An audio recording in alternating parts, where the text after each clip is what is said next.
तुम्ही पाहत आहात MCN न्यूज मराठी। अकोट-अकोला रोडलगत देवरी फाटा परिसरातील महाराष्ट्र जीवन प्राधिकरणाच्या पाणीपुरवठा व्यवस्थेतील गंभीर निष्काळजीपणा समोर आला आहे। पाण्याच्या टाकी शेजारी असलेल्या वाल चेंबरची अत्यंत दयनीय अवस्था असून तेथे सुमारे 2 फूट खोल खड्ड्यात वाल बसवण्यात आले आहेत।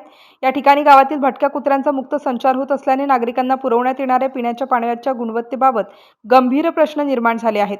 या पाणीपुरवठा योजनेतून आलेवाडी, पाटसूल, देवरी फाटा, रेल्वे स्टेशन परिसर, आश्रमशाळा तसेच वेताळबाबा संस्थान या भागांना पाणीपुरवठा केला जातो। मात्र वाल चेंबरची अस्वच्छ अवस्था आणि सुरक्षेचा अभाव यामुळे दूषित पाणी नागरिकांपर्यंत पोहोचण्याची भीती व्यक्त केली जात आहे। पाण्याच्या टाकीच्या बांधकामासाठी ठेकेदाराने सुमारे 2 वर्षांपूर्वी 10-10 फूट खोल खड्डे आणि 6 पायाभरणीचे खड्डे खोदले, मात्र त्यानंतर काम अर्धवट अवस्थेतच सोडण्यात आलं। या खड्ड्यांमध्ये साचलेले पाणी आणि परिसरातील अस्वच्छता यामुळे संपूर्ण पाणीपुरवठा व्यवस्थेवर प्रश्नचिन्ह निर्माण झाले आहे। अशा अस्वच्छ परिस्थितीतून होणाऱ्या पाणीपुरवठ्यामुळे अतिसार, पोटाचे विकार आणि जलजन्य आजारांचा धोका वाढू शकतो। पिण्याच्या पाण्याची सुरक्षितता हा प्रत्येक नागरिकाचा मूलभूत अधिकार असून संबंधित यंत्रणेने याकडे गांभीर्याने लक्ष देण्याची गरज व्यक्त होत आहे। MCN न्यूज मराठीकरिता प्रभाकर बोरकर, अकोट ग्रामीण।